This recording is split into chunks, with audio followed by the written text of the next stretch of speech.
제가 단상에서 조금 내려갔나요? 일부러 신발을 벗고 올라왔는데 보기 괜찮으십니까? 네. 요 며칠 사이에 남북한에 곧 무슨 일이 있을 것 같은 일들이 막 벌어지고 있잖아요. 그런데 환경은 좋아지기도 했다가 나빠지기도 했다가 그렇습니다. 그래서 이런 환경 가운데 우리 마음 뺏기지 않고 우리는 우리가 해야 될 일을 해야 되겠습니다. 저는 유코리아 교회 정영신 목사라고 합니다. 교회 이름만 들어도 뭐 하는 교회인지 알만하죠. 강서구 가양동에서 탈북민 성도들과 함께 교회를 일궈가고 있습니다. 지난 8월이 우리 교회가 시작이 된 지 만으로 7년이 되는 달이었어요. 그리고 이달은 북한에서 온 자매와 결혼을 한 지 이제 9년이 되는 달입니다. 그리고 다음 달은 제가 이 사역을 시작한 지 만으로 11년이 되는 달이에요.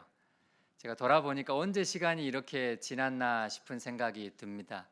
제가 뒤를 돌아보니까 우리 하나님은 잘하고 못하고를 떠나서 꾸준히 자리를 지키는 사람에게 은혜를 주시는 분이시더라고요. 오늘 이 자리가 그런 자리 아닙니까? 꾸준히 자리를 지켜온 여러분들에게도 하나님께서 큰 은혜 주시기를 바랍니다. 오늘 여러분들과 함께 땅을 차지할 것인가 사람을 얻을 것인가 라는 제목으로 같이 말씀 나누도록 하겠습니다. 여러분 손을 한번 뻗어 보시겠어요? 두 손을 앞으로 뻗어 보십시오. 저희가 항상 교회에서 이렇게 인사를 하는데요, 저를 따라 하시면 됩니다. 자, 주빌리안들에게 좋은 일이 일어납니다. 손을 가슴으로. 나에게 좋은 일이 일어납니다. 우리 옆 사람, 당신에게 좋은 일이 일어납니다. 저에게도 축복해 주십시오. 아멘. 함께 예배하는 여러분들에게도 좋은 일이 많이 있기를 바랍니다. 지금까지 한국에는 3만 명이 조금 넘는 탈북민들이 들어와 있고요, 이 중에 1만 명 정도가 신앙생활을 하고 있습니다. 하나님께서 북한 땅의 문을 열어주실 때 이분들이 선하게 사용하실 텐데 거기에 조금이나마 이바지하고자 시작된 탈북민 교회가 전국에 50개를 넘었어요. 그리고 이들 대부분의 교회가 북한 기독교 총연합회라는 이름으로 모여 있습니다. 탈북민 교회 역사가 이제 10년 되는데요, 10년이 조금 넘었는데 그 짧은 기간 동안에 자립하고 예배당을 매입한 탈북민 교회가 있어요. 그리고 해마다 농촌의 시골교회를 찾아가서 예배당 건물을 보수해주고 온수기를 설치해주러 다니는 탈북민 교회가 있습니다. 그리고 다른 탈북민 교회를 섬기고 또 다른 탈북민 교회를 인큐베이팅하는 탈북민 교회가 있어요. 탈북민 성도들이 스스로 모여가지고 목회자를 초청을 하고 그리고 본인들 스스로 교회를 시작하고 운영하면서 북한의 가족들을 돕고 있는 탈북민 교회가 있습니다. 흔히 탈북민들이 모여서 어떻게 이런 일들을 진행하고 있을까라고 아직도 생각하는 분들이 있을지 모르겠어요. 근데 탈북민 한 사람이 준비된다는 것은 단순하게 좋은 직장에 들어가서 그 사람이 남한화 되는 것이 아니라 똑같은 성도로서 한 교회의 구성원이 되고 그 안에서 본인들의 역할을 감당해내는 것 아니겠습니까? 제가 지난 11년 동안 북한에서 온 분들을 만나기 시작하면서 거의 매일 11년 전에 북한에서 온 분을 처음 만난 이후로 거의 매일 하루도 빠짐없이 북한 사람들을 만나면서 살고 있어요. 제가 이분들을 만나면서 느끼는 것은 이분들은 변화의 대상이 아니라는 거예요. 제가 이분들을 만나면 만날수록 느끼는 것은 이분들은 변화의 대상이 아니라는 것입니다. 탈북민들을 위해서 남한 사람이 존재하는 것이 아니라 남한 교회를 위해서 탈북민들이 존재한다는 거예요. 그런데 우리 주변에는 아직도 많은 남한 교회 성도들 중에 본인들이 열심히 가르치고 제자화를 하면 탈북민들이 준비된다고 착각하고 있는 분들이 참 많이 있는 것 같아요. 그런데 그렇지 않습니다. 준비되어야 할 것은 탈북민들이 아니라 오히려 남한에서 태어난 사람들이라는 거예요. 탈북민들은요, 지난 70년 세월 동안 기도해 왔던 한국 교회의 열매입니다. 탈북민들은 변화의 대상이 아니라 우리가 오랫동안 기도해 왔던 북한 선교의 열매라는 거예요. 북한 선교의 열매가 바로 전국에 세워진 50여 개의 탈북민 교회이고 그리고 우리 옆에 보내주신 탈북민 성도들이라는 거예요. 열매는요, 감사하고 기쁜 겁니다. 그렇죠? 열매는요, 누려야 되는 겁니다. 그런데 아직도 몇몇 사람들의 마음은 탈북민들을 바라볼 때, 그 열매를 바라볼 때 기쁨과 감사가 아닌 것 같아요. 우스갯소리로 고슴도치도 제 자식 털은 부드럽다고 얘기한다는데, 하나님께서 한국교회 열매로 보내주신 사람들을 바라보면서 오히려 부담스럽게 여기고, 오히려 내가 짊어져야 될 십자가로 여기고, 그런 오해를 한다는 것은 참 안타까운 일입니다. 그래서 이런 오해가 어디서부터 비롯된 것인지 우리가 곰곰이 한번 생각해 볼 필요가 있습니다. 우리가 요한일서 4장 18절 말씀을 같이 봤는데요. 오늘 말씀이 조금 한 절인데 짧지 않죠? 근데 저는 이 말씀을 이렇게 외웁니다. 여러분, 저를 한번 따라해 보시면 바로 외울 수가 있어요. 저를 따라해 보십시오. 사랑 안에 두려움이 없나니 온전한 사랑이 두려움을 내어 쫓느니라. 같이 한번 해볼까요? 사랑 안에 두려움이 없나니 온전한 사랑이 두려움을 내어 쫓느니라. 오늘 강의 제목이 뭐였어요? 땅을 차지할 것인가 사람을 얻을 것인가입니다. 제목을 보는 순간 마음의 결정을 이미 하셨죠. 땅에 마음이 가긴 하지만 사람이 먼저 아니겠습니까? 땅을 차지하기 위해서는 총칼이 필요하지만 사람을 얻기 위해서는 사랑이 필요합니다. 그런데 그냥 사랑 말고 오늘 본문처럼 두려움을 이기는 사랑이 필요하다는 거예요. 여러분, 두려움이 가져다주는 대표적인 형벌 중에 하나가 오해이고요, 반목이고 분열입니다. 두려움이 가져다주는 대표적인 형벌은 아예 마주하지 않고 상대하지 않는 거예요. 이것을 극복해 나가는 중요한 방법 중에 하나가 만남인데요. 히브리서 10장 23절 말씀에 따르면 사탄이 이것을 못하게 방해한다는 겁니다. 우리는 이미 분열된 나라에서 태어났고 분단된 나라에서 살아가고 있어요. 이것은 우리는 태어나면서부터 두려움을 안고 살아가는 사람들이라는 거예요. 그리고 우리가 하나님의 사랑을 경험한 이후에야 비로소 이 두려움을 밀어낼 수 있는 힘이 생긴다는 겁니다. 우리가 복음 통일을 외치지 않습니까? 우리가 부단하게 복음 통일을 외치는 이유는 하나님의 사랑이 아니고서는 우리 민족의 이 지독한 분단과 분열의 상처를 돌파해낼 수 있는 원동력이 없기 때문에 그렇습니다. 그런데 그냥 사랑 말고 온전한 사랑이 필요하다는 거예요. 이 온전한 사랑이 과연 어떤 사랑일까? 여기에 대해서 오늘 여러분들과 같이 나누려고 합니다. 하나님께서 제게 분명한 음성으로 찾아오신 것이 2007년 10월 20일 토요일 아침입니다. 날짜가 나오면 의심을 해봐야 되죠. 근데 제가 이날을 정확히 기억하는 것은 제가 탈북민 교회 전도사로 첫 출근하는 날이라 그렇습니다. 제가 이날 출근하려고 아침에 일어나서 세수를 하는데 마음이 이상한 거예요. 세수하다가 저도 모르게 하나님, 저한테 무슨 하실 말씀이 있으세요? 저는 이런 사람이 아닌데 그날 괜히 이런 질문을 던졌어요. 하나님, 저한테 무슨 하실 말씀이 있으세요? 그랬더니 하나님께서 바로 분명한 음성으로 너는 마음을 다하고 성품을 다하고 힘을 다하여 내 하나님 여호와를 사랑하라 하시는 거예요. 여러분, 이 말씀을 갑자기 음성 가운데 들려주시면 여러분 뭐라고 대답하시겠어요? 전 그때 당황스러워가지고 뭣도 모르고 예 하나님 그래야죠. 그리고 나서 제가 첫 출근을 했습니다. 나중에 곰곰이 생각을 해보니까 이게 이상한 말이었어요. 그러니까 하나님께서 제게 처음 주신 말씀은 저에게 맡겨주신 양들을 사랑하라라는 말씀이 아니었고요, 그 양들을 너에게 맡겨주신 나를 사랑하라라는 것이었어요. 그리고 한 1년 탈북민 사역을 시작하고 1년쯤 후에 그 교회를 개척했던 먼저 있던 탈북민 전사님이 목사 안수를 받고 미국으로 가게 됐습니다. 남한 목사님들 몇 분이 이제 후임자로 초빙이 돼서 오셨어요. 그런데 한 번 와서 같이 예배를 드려보고는 다 안 하겠다고 그냥 가시는 겁니다. 그렇게 한 3분 정도가 오셨다가 가셨어요. 목사님 출국할 날짜는 다가오고 후임자가 정해지지 않는 상황이었습니다. 그때 목사님이 저를 가만히 부르더니 저한테 이런 말씀을 하시는 거예요. 전사님, 내가 어린 송아지한테 멍에를 씌우는 것 같아 미안한데 전도사님이 우리 교회를 좀 맡아줘야 되겠다 그러시는 거예요. 그래서 제가 얼떨결에 그 교회의 후임자가 됐습니다. 탈북민 성도들만 있는 교회였어요. 그 당시에 저는 신대원 2학년 학생의 28살의 총각의 남한 사람이었습니다. 상황이 대충 그려지시죠? 그때 빠진 머리가 아직 자라지 않고 있습니다.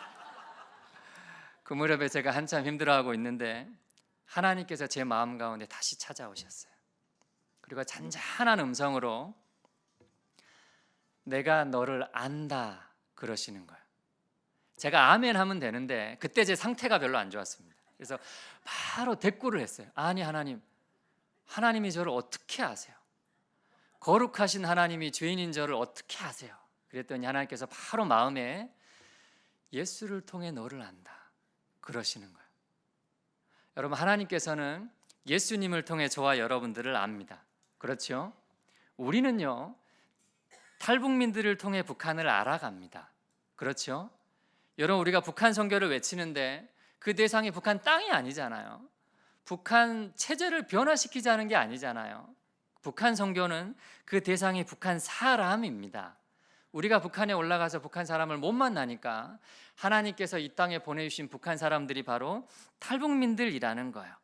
그 중에 일부를 저와 여러분이 다니는 교회로 보내주셨고요, 우리 자녀들이 다니는 학교로 보내주셨고요, 우리 옆집으로 보내주셨고 우리 동네로 보내주셨다는 겁니다. 여러분, 우리가 오해하지 말아야 될 것은 북한에서 오신 분들을 한국 사회에 정착시키는 것이 한국교회의 역할이 아니라는 거예요. 오히려 이분들이 남한 사람처럼 되기 전에 이분들을 통해 북한을 배우고 그리고 함께 사는 방법을 몸에 익혀야 된다는 겁니다. 북한 사람을 남한 땅에 정착시키는 것이 아니라 남한 교회가 북한 사람들에게 정착되어야 된다는 거예요. 여러분, 이게 선교의 기본 아니겠어요? 그리고 어느 순간에 하나님께서 정말로 북한 땅의 문을 열어주실 때 같이 사는 연습이 된 사람들이 정말로 북한에 올라가서 북한에서 사는 사람들과 함께 사는 겁니다. 그게 지금 저와 여러분들 앞에 주어진 북한 선교라는 거예요. 그래서 우리가 기억해야 되는 두 가지는, 먼저는 하나님을 사랑하는 것이고요, 두 번째는 우리에게 맡겨주신 영혼들을 사랑하는 게 아니라 아는 겁니다. 먼저는 하나님을 사랑하는 것이고 그 다음은 우리에게 맡겨주신 영혼들을 아는 거예요. 우리가 온전한 사랑이 가능하기 위해서는 하나님의 사랑, 북한 사람들을 향한 하나님의 계획을 알고 우리에게 보내신 북한 사람들을 이해하는 겁니다. 이런 노력이 우리 가운데 필요하다는 거예요. 이 두 가지가 제가 지금까지 사역을 해오는데 근간이 되었던 것들이에요. 제가 바라기는 이와 관련된 수많은 이야기들을 여러분께서 들으셨을 텐데 오늘 이 시간을 통해서 그렇게 들으셨던 모든 이야기들이 정리가 되는 시간이 되기를 바랍니다. 먼저는 북한과 통일에 대한 하나님의 계획입니다. 북한과 가장 가까운 이슬람 국가 중에 하나가 시리아입니다. 이스라엘을 기준으로 요단강 동편에 요르단이 있고 그 위에 시리아가 있잖아요. 이스라엘과 국경을 맞닿고 있는 나라 중에 하나예요. 각 나라의 기념일이 있을 때마다 가까운 나라들에서 축하 메시지를 보냅니다. 그걸 축전이라고 부르는데요, 지난 몇 년 사이에 북한에 가장 많은 축전을 보낸 나라가 시리아라 그래요. 그리고 지난 몇 년 사이에 북한이 축전을 가장 많이 보낸 외국의 나라도 시리아랍니다. 그러니까 가장 가까운 우호 관계를 갖고 있는 나라 중에 하나가 북한과 시리아예요. 시리아 국민들이 가장 존경하는 사람이 누구냐고 했을 때 빠지지 않고 나오는 사람이 김일성이라 그래요. 이거 확인되지 않은 이야기입니다.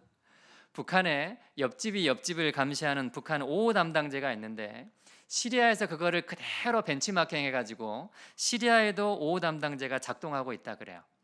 지난 2015년에 북한에 큰 기념일이 있었죠. 노동당 창건 70주년이었는데 시리아 정부가 북한의 그 기념일을 기념해가지고 자기 나라에 김일성 공원을 만듭니다. 근데 거기가 어디냐면 시리아의 수도 다마스커스예요. 우리 성경에는 다메섹이라고 나왔습니다. 여러분, 다메섹 하면 떠오르는 사람이 있죠. 바울이에요. 바울이 예수쟁이들을 색출하러 가다가 다메섹 도상에서 빛으로 오신 예수님을 만나고 회심합니다. 그리고 이방인의 사도가 되어서 열심히 선교를 다닌 덕분에 복음이 우리나라에까지 흘러들어오게 돼요. 여러분, 복음이 바울을 통해서 온 세계로 뻗어나가게 되는 계기가 되었던 바로 그 장소에 다메섹이에요. 근데 그 다메섹 한복판에 김일성 공원이 세워지고 김일성 비석이 만들어져 있습니다. 참 희한한 일이죠. 여러분, 북한 관련 뉴스가 요즘 많이 나올 때마다 김일성 동상이 나오지 않습니까? 그게 평양 만세 언덕에 있는 동상이라고 하죠. 그게 높이 23m짜리 동상입니다. 단상의 높이가 3m, 동상의 높이가 20m라 그래요. 이 동상 하나에 사용된 금이, 녹슬지 말으라고 사용된 금이 순금 37kg, 우리 돈으로 하면 20억이라고 그럽니다. 뭐 이런 게 전국에 한 40만 개 정도가 있다고 하니까 얼마나 놀라운 일입니까? 지난 1994년에 김일성이 죽고 이 동상 앞에 와서 수많은 사람들이 참배하고 돌아갑니다. 근데 바로 그 동상, 평양 만세 언덕에 있는 그 동상 앞에 와서 절하고 돌아간 사람들 숫자를 북한에서 셉니다. 그리고 몇 년 전에 그거를 발표를 했는데요. 1994년부터 2004년까지 10년 동안만 집계한 것을 발표했는데, 그게 몇 명이냐면, 누적 인원, 한 명이 4번 가면 4명으로 체크되는 게 누적 인원이잖아요. 10년 동안만 몇 명의 사람들이 여기 앞에 와서 절하고 가냐면 누적 인원 1억 1천만 명이 다녀갔다고 발표를 했어요. 이 인원은 서울에 살고 있는 서울 시민 전체가 에어른 할 것 없이 10번 가서 절하고 오면 이 숫자가 됩니다. 지금도 매년 수십만 명의 사람들이 찾아가서 참배하고 절하고 우상 숭배가 이루어지고 있는 것이 평양 만세 언덕이에요. 근데 여러분, 거기에 본래 뭐가 있었다 그래요? 평양 장대현 교회가 있었다 그러잖아요. 1907년에 우리나라 전역에 큰 부흥이 있었는데 그 시작점이 된 곳이 바로 장대현 교회입니다. 근데 바로 그 터 위에 김일성 동상이 세워져 있고 하나님을 예배하던 곳이 우상을 숭배하는 곳으로 바뀝니다. 여러분, 복음이 세계 전역으로 뻗어나가는 계기가 되었던 바로 그 다메섹 한복판에 김일성 공원이 만들어져 있고요. 복음이 우리나라 전역으로 확산되는 바로 그곳에 김일성 동상이 세워져 있고 연간 수십만 명의 사람들이 와서 절하고 우상 숭배가 이루어지는 곳이 되었습니다. 제가 작년 초에 시리아 다메섹에 김일성 공원이 만들어졌다는 기사를 봤어요. 저는 그 기사를 보면서 거기서 하나님의 역전을 봤습니다. 상황을 뒤집어 엎으시는 하나님. 지금 북한은 우리 시대 세계가 가장 주목하고 있는 나라입니다. 그렇죠? 이 말은요, 다른 말로 하면 하나님의 살아계심을 가장 분명하게 나타낼 수 있는 곳이 북한이라는 거예요. 북한이 회심하고 하나님께로 돌아올 때 가장 먼저 만세 언덕의 김일성 동상이 무너질 겁니다. 그리고 그 바람이 중국과 중동 이슬람을 지나서 시리아에까지 불어갈 겁니다. 그토록 지독하게 하나님을 회방했던 나라, 그토록 지독하게 그리스도인들을 핍박했던 정권, 그토록 지독하게 형제가 형제를 죽이고 동족 상잔의 비극을 겪었던 민족, 그 민족이 복음 안에서 서로 용서하고 복음 안에서 서로 하나가 되고 그 나라 안에 하나님의 영광이 선포가 될 때 세계 모든 나라의 입이 다물어질 거예요. 한 민족이 복음 안에서 변화가 될 때 저렇게까지 놀라운 일이 일어날 수 있구나라는 가장 분명한 예시가 될 겁니다. 그게 지금 우리 앞에 있는 북한이라는 거예요. 그래서 북한은 절망의 땅이 아닙니다. 북한은요, 이제 곧 하나님께서 일하실 소망의 땅이라는 거예요. 제 마음 가운데 확신하기는 하나님께서 우리 민족을 정말 탁월하게 사용하실 거라는 거예요. 우리 민족이 본격적으로 외국에 나가기 시작한 것이 조선 말기 1890년대부터라 그래요. 하와이 사탕수수 밭으로 가고 멕시코 선인장 농장으로 갑니다. 그리고 러시아 사할린으로 갔다가 중앙아시아로 강제 이주된 고려인들이 있어요. 그 이후에 독일의 광부 간호사로 나가고 한 1970년대 들어서면서부터 직업 이민이 본격적으로 시작이 됩니다. 그렇게 우리나라 사람들이 본격적으로 외국에 나가서 하나 둘 늘어나기 시작한 것이 자그마치 750만 명이 나가서 살고 있다 그래요. 우리가 흔히 유대인 디아스포라를 생각을 하는데 유대인 디아스포라는요, 지난 2000년 동안 100개 나라에 700만 명 정도가 흩어져 나가 살고 있다 그럽니다. 근데 우리 민족은요, 지난 150년 동안 182개 나라에 무려 750만 명이 흩어져 나가 살고 있다는 거예요. 세계적으로 가장 광활한 인적 네트워크를 가진 나라가 우리 민족이라 그럽니다. 일본은 세계 거의 모든 나라에 리조트와 땅을 가지고 있다 그래요. 근데 우리나라는 세계 거의 모든 나라에 사람을 심어 놓은 겁니다. 지금 북한은 러시아나 중국 중동 지역에 이렇게 공식적으로 수교를 맺고 자유롭게 오고 갈 수 있는 나라 숫자만 해도 40개국이 넘어요. 근데 이들 대부분의 나라가 공산주의 국가이거나 이슬람 국가들입니다.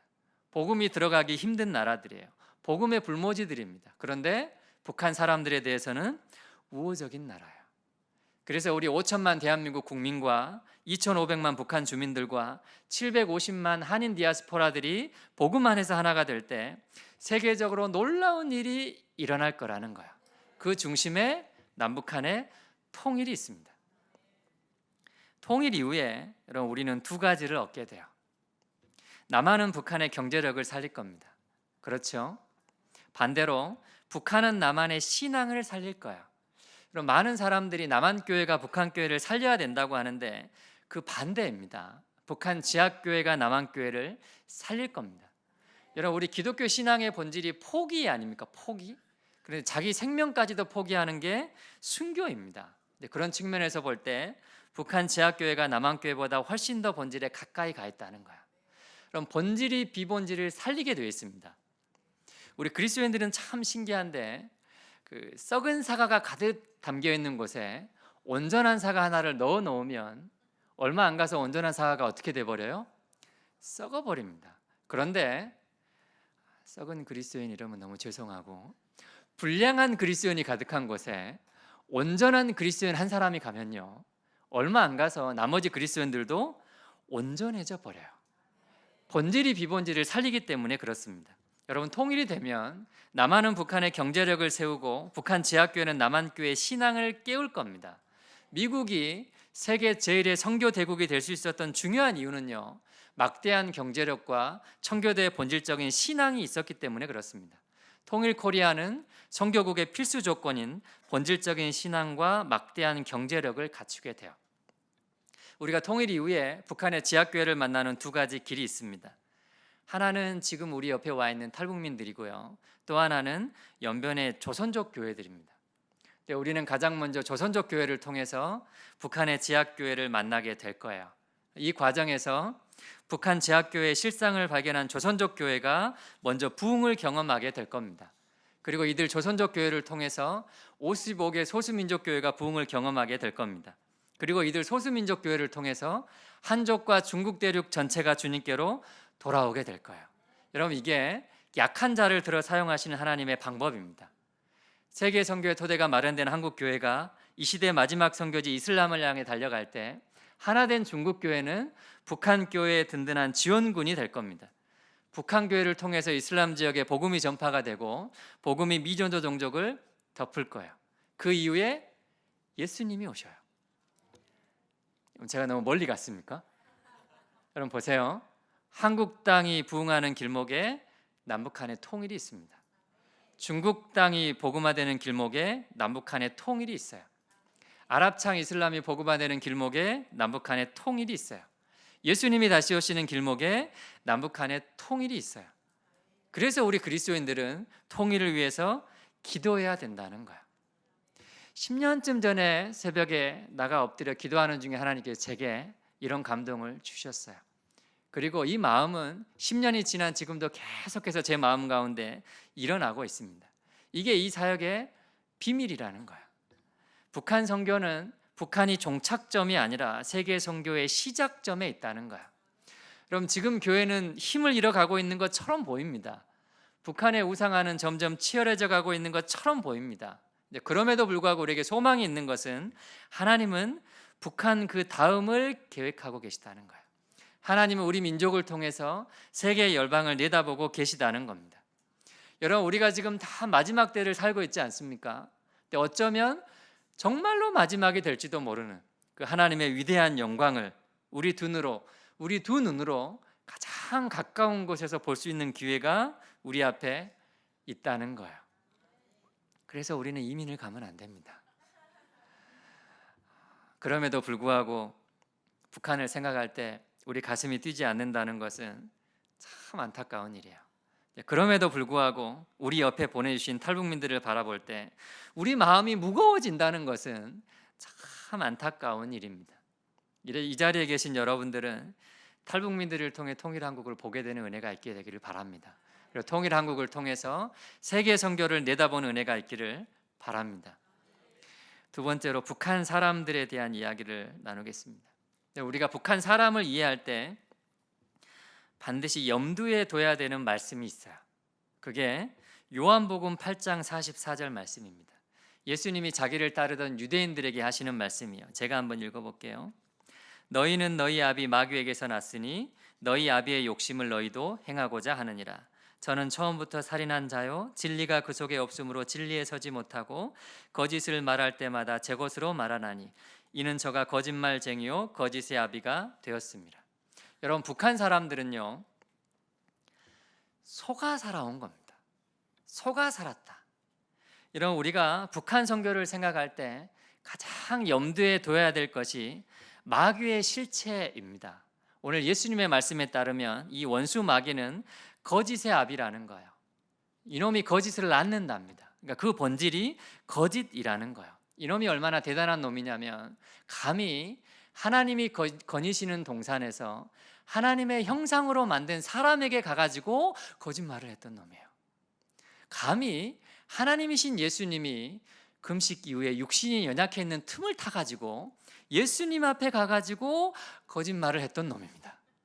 예수님까지 속아 넘기려고 했던 놈이에요. 그런 놈에게 놈놈해져 죄송합니다. 누가 안 넘어가겠습니까? 속아 살아온 것은요 손가락질할 일이 아니에요. 속아 살아온 것에 대해서 조금 덜 속은 사람들이 불쌍히 여겨야 된다는 거예요. 북한 사람들은 속아 살아왔다는 것을 이해하고 만나야 돼요. 처음부터 끝까지 속아 살았습니다. 한번 속았다고 생각하는 사람들은요 쉽게 남을 잘 안 믿습니다. 그런데 크게 한번 속은 사람들은, 인생을 송두리째 속은 사람들은요 어느 한 군데 오래 정착해 있기가 힘듭니다. 그럼 보세요. 크게 한번 속은 사람들은요 남들하고 마음을 터놓는 관계를 형성하기가 힘이 들어요. 남을 믿고 마음을 터놓고 어느 한 군데 오래 뿌리박아 사는 것, 이것이 다 사단이 싫어하는 일들이라는 거예요. 못 믿게 하고 마음을 닫아버리게 하고 이리저리 방황하게 하는 것이 사단의 전략이라는 겁니다. 히브리서 10장 23절 말씀을 우리말 성경에서 이렇게 기록하고 있어요. 어떤 사람들이 하는 것처럼 교회 모임에 빠져서는 안 됩니다. 그날이 가까이 다가오는 것을 볼수록 함께 만나며 서로를 격려해야 할 것입니다. 그러니까 마지막 때가 되면 성도 간의 모임이 없어진답니다. 그러니까 사단이 그 모임을 못하게 방해한다는 거예요. 그럴수록 모임에 더 힘쓰라고 얘기하고 있어요. 여러분, 모임이 유지가 되려면 세 가지가 필요해요. 남을 믿고 마음을 터놓고 어느 한 군데 오래 뿌리박아 살아야 됩니다. 근데 북한 사람들은요 태어나면서부터 이게 힘든 거예요. 탈북하는 과정에서 겪은 어려움 때문에 이게 더 힘든 겁니다. 그래서 우리는 북한 선교와 탈북민 사역을 여기서부터 시작해야 되는 거예요. 사단에게 속은 사람들, 태어나면서부터 평생을 속은 사람들. 그러면 우리가 이 사람들의 돌발 행동에 대해서 이해하지 못할 게 별로 없어요. 북한 사람들이 북한을 탈출해 나오면서 세 가지 부분에서 큰 충격을 받습니다. 지금 워낙 외부 정보가 많이 들어가 있어서 예전과 다르다고 하지만 아직도 저 깊은 산속이나 아래쪽에 있다가 나오신 분들은요 두만강을 넘어서는 순간 내가 그동안 속아 살았구나라는 사실을 깨닫는다 그래요. 흔히들 하는 이야기가 북한에 있다가 중국에 나와 보니까 한밤중에도 길가에 가로등이 다 켜져 있는 것을 보고 깜짝 놀랐다는 거 아닙니까? 아니 이놈의 나라는 무슨 놈의 전기가 남아 돌아가지고 사람도 없는 길에 이렇게 불을 켜놓는가 라고 했다는 거예요. 그리고 두만강을 넘어서는 순간 태어나면서부터 평생을 속아온 자기 자신을 발견하게 돼요. 그리고 그 마음 가운데서 배신감이 올라옵니다. 이 과정에서 탈북민들은 정체성의 혼란을 겪어요. 나는 누구인가? 나는 과연 어떻게 살아야 되는가에 대한 혼란이 오는 거예요. 북한에서 사는 동안, 탈북해서 나오는 동안, 또 중국에서 숨어 사는 동안 평생 잊기 힘든 경험을 하게 됩니다. 이 모든 과정을 겪고 난 다음에 이분들의 인간성이 철저하게 짓밟히게 돼요. 이 과정에서 탈북민들의 자존감이 너무나 큰 상처를 받습니다. 나는 사랑받는 사람이다 라는 생각이 자존감의 원천인데, 태어나서 한국에 오기까지 그런 생각을 할 만한 기회가 거의 없는 거예요. 나는 과연 사랑받는 존재인가 라는 생각 자체가 사치라는 겁니다. 그럼 하나님의 은혜로 한국까지 왔어요. 근데 여기서 끝이 아니죠. 한국에서 태어나고 자라난 사람들을 보면서 상대적인 빈곤감이 이제 몰려옵니다. 연고도 없고 인맥도 없고 학벌도 없고 아무것도 없어요. 그런데 같은 고향에서 온 사람과 어울려 봐야 별로 도움이 안 되고, 그렇다고 남한 사회 안에 들어가기도 힘이 드는 거야. 이분들은 한국에 와서 다시 한번 고립되는 겁니다. 북한에서는 태어나면서부터 단체 생활을 해왔잖아요. 그래서 단체 생활을 해온 것에 대한 염증이 있는데, 반대로 공동체 생활에 익숙해 있기 때문에 이분들이 본능적으로 새로운 공동체를 찾게 됩니다. 근데 이번에는 서로 물고 뜯는 공동체가 아니라 나를 받아줄 진실된 공동체를 찾아서 방황하게 돼요. 근데 그게 교회 아닙니까? 탈북민들은 안정된 소속감이 필요한 거야.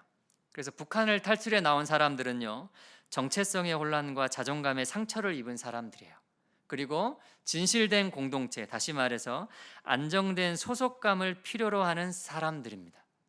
그래서 이분들의 내면의 상황은 정체성의 어려움과 자존감의 어려움과 소속감의 어려움을 가지고 있어요. 이것에 대한 성경의 처방은요, 정말 간단합니다. 에베소서 1장 2절에서 이렇게 이야기해요. 하나님 우리 아버지와 주 예수 그리스도로부터 은혜와 평강이 너희에게 있기를 원하노라 그래요. 바울이 이 똑같은 이야기를 본인이 쓴 모든 편지에서 기록하고 있습니다. 여러분, 정체성의 문제는요, 나는 누구인가에 대한 문제예요. 바울이 뭐라고 그래요? 하나님 우리 아버지 그래요. 너는 하나님의 자녀다라고 이야기합니다. 자존감의 문제는 나는 과연 사랑받고 있는가에 대한 문제예요. 바울이 뭐라 그래요? 성령 안에서 누리는 은혜와 평강 그래요. 성령께서 우리의 자존감을 회복하신다 그럽니다. 소속감의 문제는요, 나를 받아줄 진실된 공동체를 찾는 문제예요. 바울이 뭐라 그래요? 우리의 주인 예수 그리스도 그럽니다. 너는 예수님께 소속된 사람이라고 얘기하고 있는 거예요. 하나님 안에서의 정체성과 예수 그리스도 안에서의 소속감, 그리고 성령 안에서의 자존감이 해결이 된다는 거예요. 그래서 그 누구보다 하나님, 예수님, 성령님이 필요한 사람이 북한 사람이라는 겁니다. 그리고 탈북민들이라는 거예요. 여러분, 우리에게는 두 가지가 필요하다 그랬어요. 북한과 통일을 통해 이루실 하나님의 계획을 알고 우리 옆에 보내주신 탈북민들을 이해하기 시작할 때 비로소 우리 마음 가운데 들어와 있는 두려움의 문제가 해결이 된다는 겁니다. 여러분, 하나님께서는 이미 수많은 그리스도인들의 마음 가운데 조국을 사랑하는 마음을 심어 주셨습니다. 하나님께서는요, 이미 대한민국 성도들의 마음 가운데 북한 선교와 통일을 위한 마음을 심어 주셨다는 거예요. 우리가 어디 가서 좋은 목사의 가슴 뛰는 설교를 듣고 그런 마음을, 새로운 마음을 받을 필요가 없다는 겁니다. 이미 저와 여러분들의 마음 가운데는 우리 민족을 향한 마음들이 심겨져 있다라는 거예요. 그러면 이제 우리에게 필요한 것은요, 다른 것이 아니라 용기라는 겁니다. 이 일을 위해서 과감하게 시간을 내고 과감하게 헌신하고 과감하게 순종하면, 내가 용기를 내면 하나님께서는 그것을 믿음으로 받으신다는 거예요. 그리고 그런 사람들을 통해서 통일의 새로운 역사를 써내려 가신다는 겁니다. 그럼 제가 바라기는 여기 있는 여러분들이 그런 주인공들이 되시기를 주님의 이름으로 축원합니다. 아멘. 기도하겠습니다. 사랑하는 하나님, 오늘 우리의 마음과 시간을 하나님께 올려드립니다. 북한 선교가 바로 세계 선교의 시작이라는 마음을 주시고 우리 민족의 하나됨을 위해 기도하게 하심을 감사합니다. 이 일에 우리 주빌리안들을 사용하심에 감사합니다. 우리의 수고와 기도에 대한 선한 열매가 있기를 바라고 이제 곧 통일의 시대가 열어지게 하여 주시옵소서. 이제 곧 복음을 들고 북한 땅으로 당당하게 들어가게 되는 날이 속히 오게 하여 주시옵소서. 하나님, 우리가 각자 생업으로 바쁜 하루하루를 살아갑니다. 그럼에도 불구하고 우리 마음 한켠에 내 나라 내 민족을 생각하는 마음이 있게 하여 주시옵소서. 우리 마음 한켠에 하나님 나라를 소망하는 마음이 더욱더 뜨거워지게 하여 주시옵소서. 우리의 마음을 모아 예수님의 이름으로 기도합니다. 아멘.